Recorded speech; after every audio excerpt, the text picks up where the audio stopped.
یہ کیا ہے؟ مسلح۔ مسلح جانتے ہیں؟ ہاں، تغییر شکل، تبدیل شکل۔ تو مسلح جو ہے یہ حرام ہے۔ تو جس طرح عورت کا سر کے بال منڈانا مسلح ہے، اسی طرح مرد کے لیے داڑھی منڈانا مسلح ہے۔ یہ سیم حکم لگا ہے دونوں نے، دونوں کے اوپر۔ تو جب وہاں حکم ایک ہے تو یہاں بھی حکم ایک ہونا چاہیے کہ جب عورت کے لیے ذوائب کا کھولنا بھی ضروری نہیں ہے، ذوائب کو پانی پہنچانا بھی ضروری نہیں ہے، تو مرد کے لیے داڑھی کے اندر پانی پہنچانا بھی ضروری نہیں ہونا چاہیے کہ اس میں حرج ہے، تو یہاں بھی حرج ہے۔ فرمایا نہیں، یہ دونوں برابر نہیں ہیں، کیونکہ عورت کے بال لمبے ہوتے ہیں۔ مرد کی داڑھی میں جو سنت ہے وہ ایک قبضہ ہے، جس سے سنت ادا ہو جاتی ہے، اور بعض نے اس کے اوپر واجب کا اطلاق بھی کیا ہے۔ ایک قبضہ رکھنا، زیادہ سے زیادہ قبضہ رکھنا واجب ہے، اس سے سنت ادا ہو جاتی ہے۔ والقدر المسنون فی اللحیۃ القبضۃ، سمجھ میں آئیے؟ تو جب قبضے سے کام ہوتا ہے، اب اگر کوئی شخص استحباب کے درجے میں تھوڑی سی زیادہ رکھتا ہے تو کتنی زیادہ رکھے گا؟ 1 انگل اور بڑھا دے گا، 2 انگل چلو اور بڑھا دے گا، تو اتنی رسی تو نہیں ہوگی جس طرح عورت کی رسی ہوتی ہے بالوں کی۔ اس لیے مرد کے لیے چونکہ داڑھی مرد کی اتنی لمبی نہیں ہوتی ہے، سنت طریقہ نہیں ہے اتنی لمبی کرنا جتنے عورت کے بال لمبے ہوتے ہیں۔ بعض مولویوں نے بھی بڑی لمبی لمبی داڑیاں رکھی ہیں، تو وہ سنت کے خلاف ہے، سنت نہیں ہے وہ۔ یہ بھی یاد رکھیں کہ داڑھی قبضہ رکھنا سنت اس سے ادا ہو جاتی ہے، جنہوں نے وجوب کا قول کیا ہے واجب بھی اس سے ادا ہو جاتا ہے قبضے سے۔ اب زیادہ اگر کوئی شخص اس سے بڑھاتا ہے تو اتنے بڑھانے کی تو اجازت ہے، کتنے بڑھانے کی؟ جس سے اس بندے کی شکل کی خوبصورتی نہ جائے، اتنی لمبی کرنے کی تو اجازت ہے۔ قبضے سے بھی اگر کوئی شخص لمبی رکھتا ہے تو زیادہ سے زیادہ کتنی لمبی رکھنے کی اجازت ہے؟ جس سے اس کی شکل کی خوبصورتی، جو اللہ نے فرمایا کہ لقد خلقنا الانسان فی احسن تقویم، ہم نے ایک خوبصورت ڈھانچے میں اس کو بنایا ہے، تو وہ خوبصورتی باقی رہے چہرے کی، متناسب داڑھی ہو باقی اعضاء کے اور چہرے کے ساتھ، وہ اچھی لگے، تو اتنے حد تک تو اجازت ہے۔ لیکن اگر اتنی لمبی کوئی کرتا ہے جو شکل کو ہی بگاڑ دے، بندے کو بجو بنا دے، سمجھ آئی؟ تو اتنی لمبی داڑھی کرنا نہ سنت ہے نہ مستحب ہے، بلکہ مکروہات میں آتا ہے۔ سمجھ میں آ گئی؟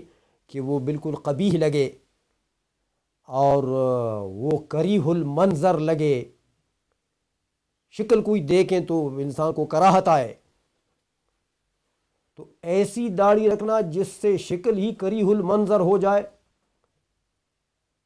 سمجھ میں آ گئی ہے نا؟ تو یہ مستحب بھی نہیں ہے رکھنا اتنا لمبا۔ سمجھ میں آ گئی اتنے لمبے بال داڑھی کے؟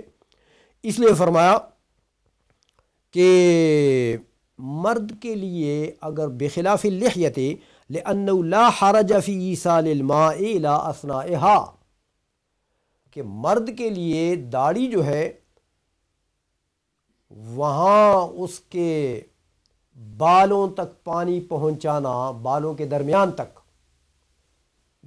تک پانی پہنچانا، اس میں کوئی حرج نہیں ہے، کیونکہ یہ اتنے لمبے تو ہے نہیں جتنے عورت کے وہ ذوائب ہوتے ہیں۔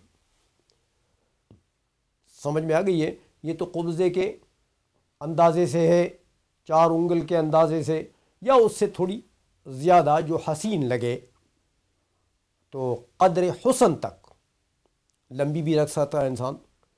لیکن اگر شکل کو بگاڑ دے تو تغییر شکل کی اجازت شریعت میں نہیں ہے۔ اچھا، یہ تو لہٰذا مرد کے لیے سنت ہے کہ داڑھی کا خلال کرے گا۔ حضور نبی کریم صلی اللہ علیہ وسلم نے خلال فرمایا ہے کہ داڑھی کے بالوں کے اندر گویا کہ وہ پانی پہنچ جائے، ایصال الماء خلال سے ہوتا ہے، سمجھ آئی؟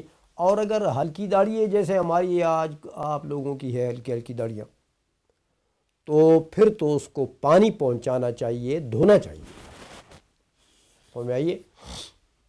ہاں، اگر بھاری بھرکم داڑھی ہے جس طرح حضرت عمر رضی اللہ تعالیٰ عنہ کی تھی نا، تو ایسے جلیل القدر لوگوں کی، ہاں، تو پھر وہاں پانی پہنچانا صرف کافی ہے، دھونے کی پوری ضرورت نہیں ہے کہ وہ پانی پہنچ جائے وہاں بالوں میں۔ اب یہ صورت تو ہو گئی ہے، آگے فرماتے ہیں کہ والمعانی الموجبۃ للغسل، وہ معانی جو غسل کو واجب کر دیتی ہیں، یعنی وہ چیزیں جن کے وجود کی وجہ سے غسل مکلف انسان کے اوپر واجب ہو جاتا ہے، وہ کون کون سی چیزیں ہیں جن سے غسل واجب ہو جاتا ہے؟ فرمائے انزال المنی علی وجہ الدفق والشہوۃ من الرجل والمرأۃ حالۃ النوم والیقظۃ۔ فرمائے ایک تو یہ ہے کہ منی نکلے، مرد کی ہو یا عورت کی ہو، دفق و شہوت کے ساتھ، شہوت کے ساتھ نکلے، شہوت کو تو آپ جانتے ہیں، شوق کے ساتھ، ہاں، مزے اور لذت کے ساتھ، سمجھ میں آئیے؟ تو یہ شہوت ہو گئی ہے۔ دفق کہتے ہیں کہ جب یہ منی نکلتی ہے تو اس کا ایک چلانگ سا ہوتا ہے، سمجھ میں آئیے؟ اس کو دفق کہتے ہیں ایک،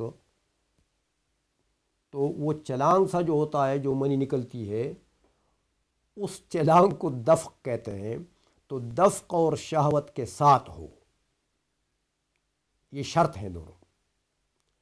اگر دفق و شہوت کے ساتھ نہیں ہے، ویسے منی نکلی، دیکھیں کوئی شخص ایسا ہے کہ وہ اوپر چھت سے گر گیا اور اس کی منی خارج ہو گئی ہے، سمجھ میں آ گئی ہے؟ یا وہ بیمار ہے تو وہ کہیں استنجا کرنے لگ گیا تو منی خارج ہو گئی، سمجھ میں آ گئی ہے؟ اس طرح کسی بھی طریقے سے جب دفق و شہوت نہ ہو اور منی خارج ہو جائے، انزال ہو جائے، تو اس سے غسل واجب نہیں ہوتا، سمجھ میں آ گئی ہے؟ اب یہ منی جو دفق و شہوت سے نکلی ہے، یہ نیند میں ہو تو بھی غسل واجب، اور جاگتے میں ہو تو بھی غسل واجب، دونوں صورتوں میں، لیکن شرط اس کے لیے یہ دو ہیں، دفق و شہوت اس کے لیے شرط ہے۔ ہمارا تو یہی مذہب ہے۔ وعند الشافعی رحمہ اللہ تعالی خروج المنی کیف ما کان یوجب الغسل، امام شافعی فرماتے ہیں کہ نہیں، ایسا نہیں ہے، منی کا نکلنا ہی موجب غسل ہے، چاہے دفق و شہوت نہیں بھی ساتھ ہو، کسی بھی طریقے سے منی کا خروج ہوا تو غسل واجب۔ دیکھیں دلائل تو آگے آ رہے ہیں، لیکن یسر کو دیکھیں کہ ہمارے مذہب میں کتنا یسر ہے۔ دلائل تو آگے آ رہے ہیں، سمجھ آئیے۔ امام شافعی رحمۃ اللہ علیہ کے ماننے والوں کے اوپر منی کا صرف خروج موجب غسل ہے، چاہے دفع و شہوت ہو چاہے نہ ہو۔ ویسے گر گیا کسی اونچی جگہ سے اور منی خارج ہو گئی تو جاؤ غسل کرو، استنجا کرنے لگا تو منی خارج ہو گئی، غسل کرو۔ سمجھ میں آ گئی ہے؟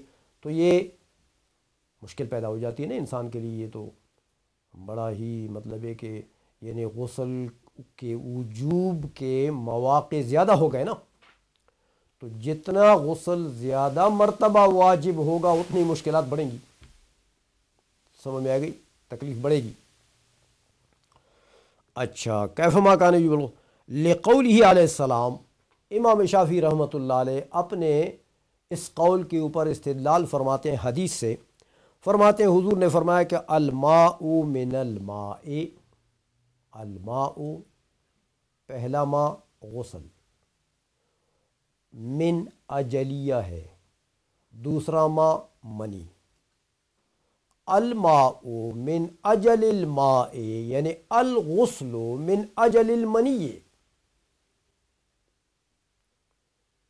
سمجھ میں آ گئی ہے کہ اس حدیث کا مطلب یہ ہے کہ غسل جو واجب ہوگا تو منی کی وجہ سے واجب ہوگا۔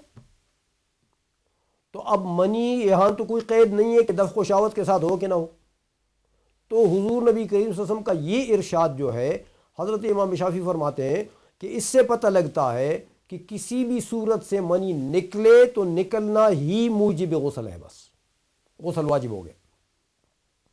آئی سمجھ میں؟ اس لیے فرماتے ہیں کہ الغسل من المنی ولنا، ہماری دلیل فرماتے ہیں دیکھیں، ولنا ان الامر بالتطہیر یتناول الجنوب وان کنتم جنبا فطہروا، وان کنتم جنبا تو فطہروا کا امر ہے کہ نہیں ہے؟ اگر تم جنابت میں ہو تو کیا کرو؟ فطہروا، خوب طہارت کرو، خوب۔ تو خوب طہارت جو ہے وہ غسل سے ہی ہوتی ہے۔ سمجھ میں آ گئی ہے؟ تو اب یہ فطہروا جو حکم ہے یہ جنب کو شامل ہے، ہاں، وَإِن كُنتُمْ جُنُبًا فَطَّهَّرُوا۔ تو جب اب جنابت کس کو کہتے ہیں؟ جنب تو اس مرد کو یا عورت کو کہتے ہیں، دونوں پر اطلاق ہوتا ہے اس کا، اس مرد یا عورت کو کہتے ہیں جو جنابت میں ہو، جس کے ساتھ جنابت قائم ہو۔ تو جنابت کس کو کہتے ہیں؟ فرماتے ہیں والجنابت فی اللغت خروج المنی علی وجہ الشہوت۔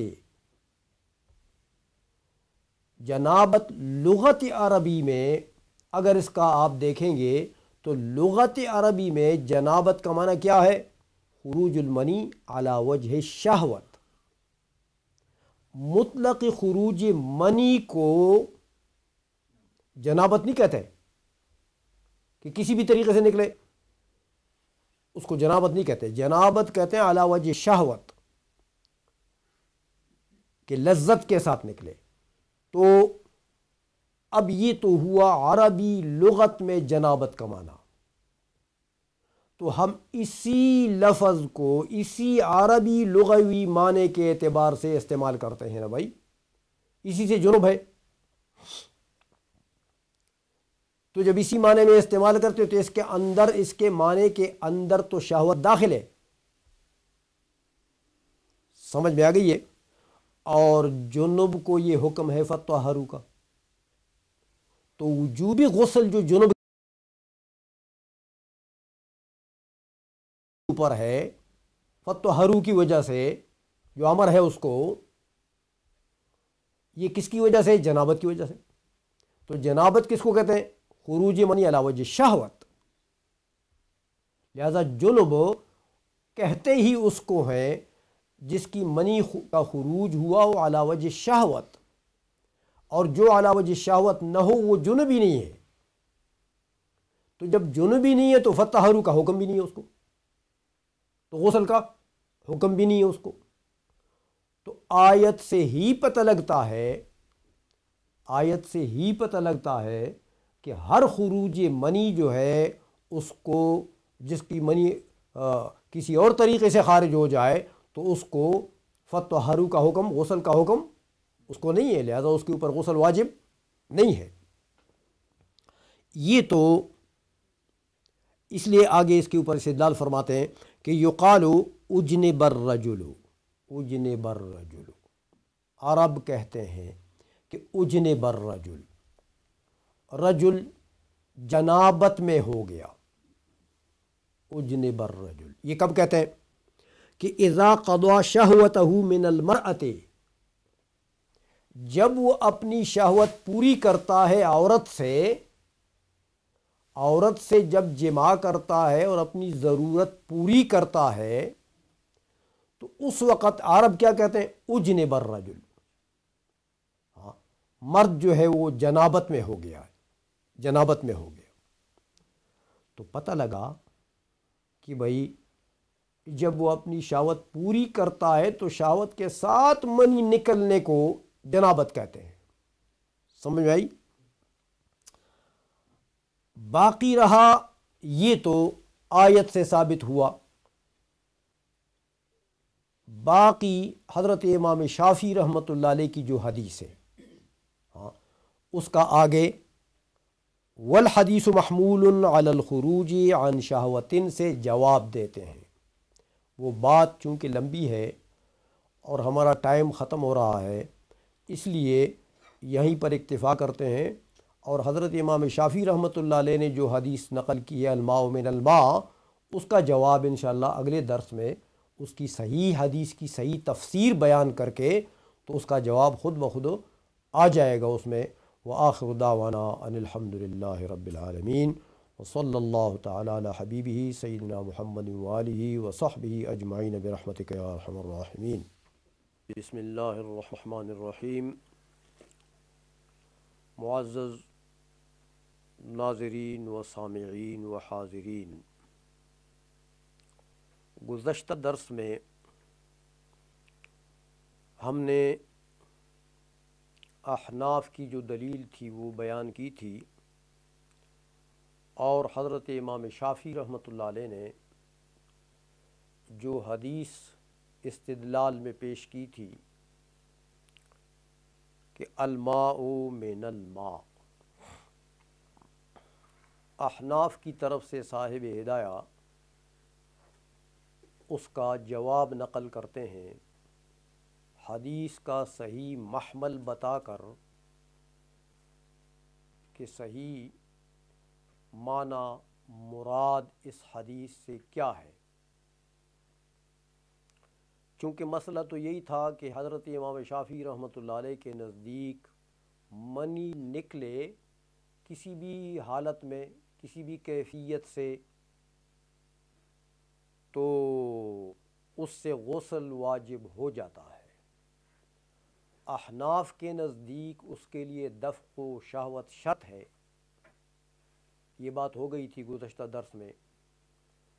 تو حضرت امام شافعی رحمۃ اللہ علیہ نے حدیث یہ پیش کی تھی کہ حضور نے فرمایا کہ الماء من الماء، تو الماء پہلے ماء سے، اس میں دونوں جگہ الف لام عہدی ہے، پہلی جگہ الماء سے غسل ہے کہ الغسل، دوسری جگہ جو ماء ہے الماء، اس سے مراد منی ہے بشہوت۔ تو یہاں حضرت علامہ مرغنانی صاحب ہدایہ فرماتے ہیں کہ والحدیث محمول علی الخروج عن شہوت، الماء من الماء جو ہے یہ حدیث بھی محمول ہے، اس کا بھی صحیح مرادی معنی جو ہے وہ یہی ہے کہ جو منی شہوت سے نکلے اسی سے غسل واجب ہوتا ہے، تاکہ باقی دلائل اور اس حدیث کے درمیان میں تطبیق آ جائے، دونوں قسم کے دلائل جو ہیں وہ باہم متفق ہو جائیں۔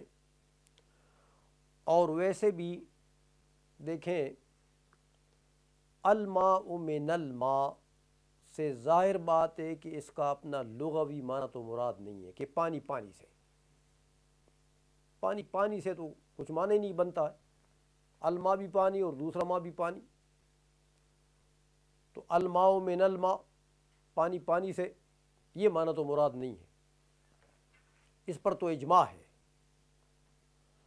اور یہ بھی مراد نہیں ہے کہ الماء سے تو غسل لے لیا، چلو من الماء سے من الماء کا مطلق معنی ہو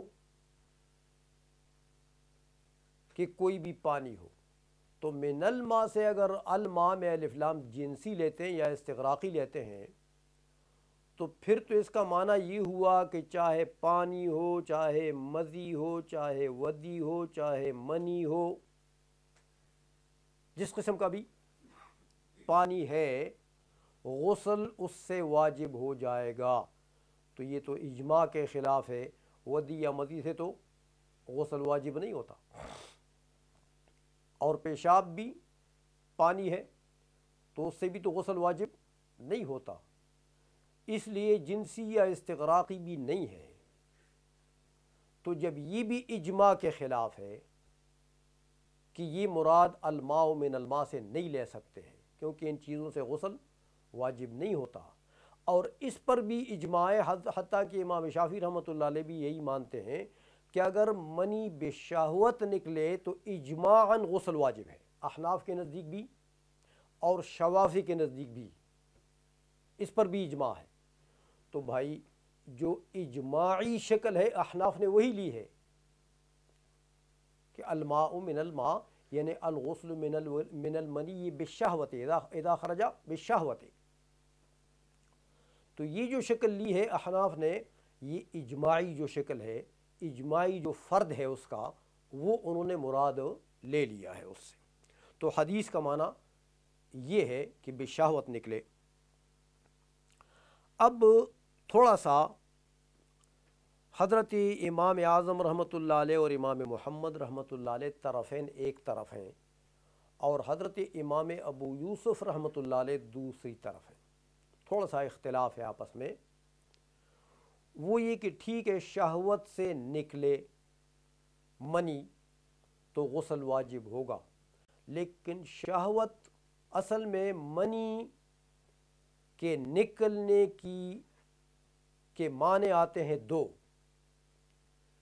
ایک یہ کہ منی کا چاہے مرد کی ہے چاہے عورت کی ہے، منی کا انفصال جب اپنے محل سے ہو رہا ہو، منی جب اپنے محل سے جدا ہو رہی ہے، اپنی جگہ سے اصلی جو اس کا مقر ہے، جو اس کے قرار کی جگہ ہے، جو مرد کے لیے پشت ہے اور عورت کے لیے ترائب ہے، اس کے اصل مقر سے جب منی جدا ہو رہی ہے اس وقت شہوت ہو، یا جب بالکل بدن کے آخری حصے سے نکل رہی ہے اس وقت شہوت ہو۔ یہ مسئلہ تھوڑا سا گہرا ہے، تو طرفین فرماتے ہیں کہ جب انفصال ہو رہا ہو منی کا اپنے مقر سے، اپنے محل سے، جب منی جدا ہو رہی ہو، ابھی باہر نکلنے کی نوبت نہیں آئی، ابھی کافی فاصلہ ہے نکلنے میں، لیکن جب اپنے محل سے منی جدا ہو رہی ہے اس وقت شہوت شرط ہے۔ خروج کے وقت جب بدن سے نکل رہی ہے اس وقت اگر شہوت نہیں بھی ہے، سمجھ میں آ گئی؟ تو پھر بھی غسل واجب ہے، پھر بھی غسل واجب ہے۔ حضرت امام ابو یوسف رحمۃ اللہ علیہ فرماتے ہیں کہ نہیں، دونوں وقت میں، جب اپنے محل سے منی جدا ہو رہی ہے اس وقت بھی شہوت ہو، اور جب بدن کے آخری حصے سے نکل رہی ہے اس وقت بھی شہوت ہو، تو دونوں ٹائم شہوت موجود ہوں، دونوں وقتوں میں شہوت موجود ہو تو غسل واجب ہے۔ یہ تھوڑا سا اختلاف ہے۔ تو فرماتے ہیں دیکھیں، ثم المعتبر عند ابی حنیفہ و محمد،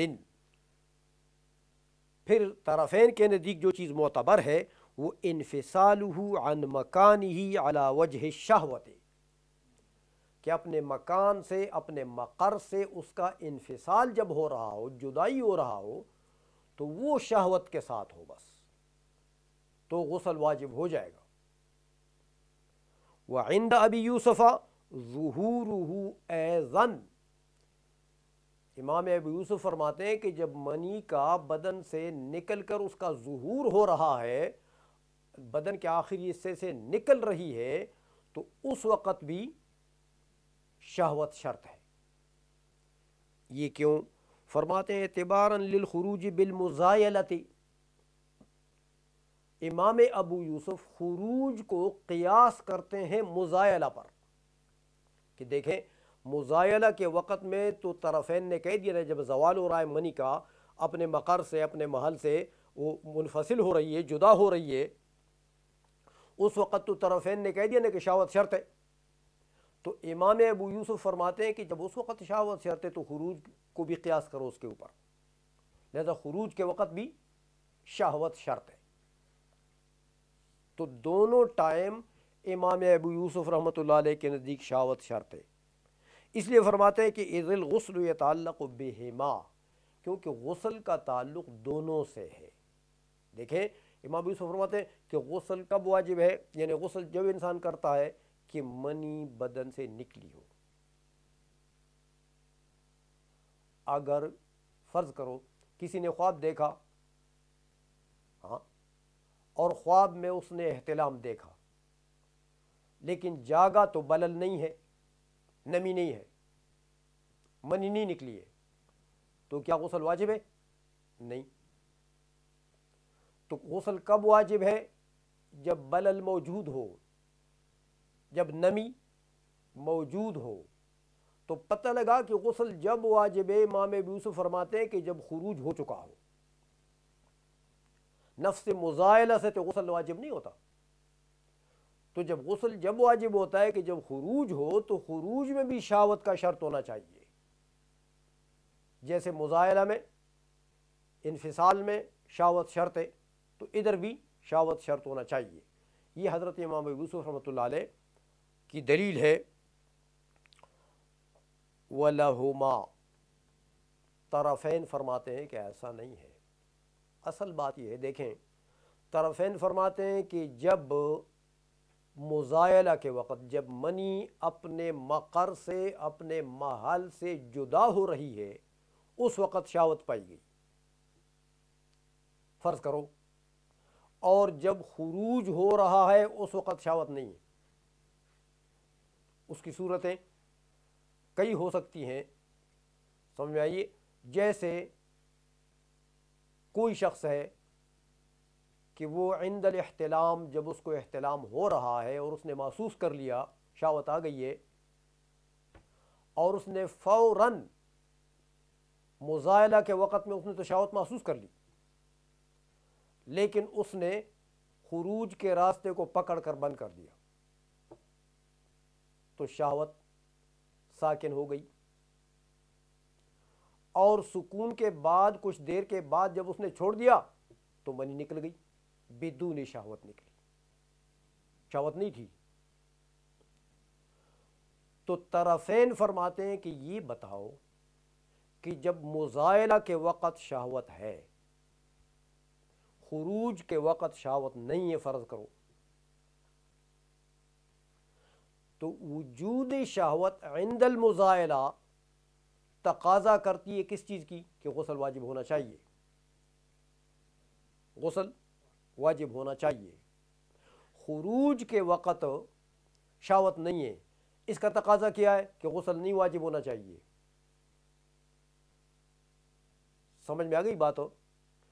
تو من وجہن غسل واجب ہوا اور من وجہن غسل واجب نہیں ہوا۔ اب معاملہ ہے عبادات کا، معاملہ ہے کس کا؟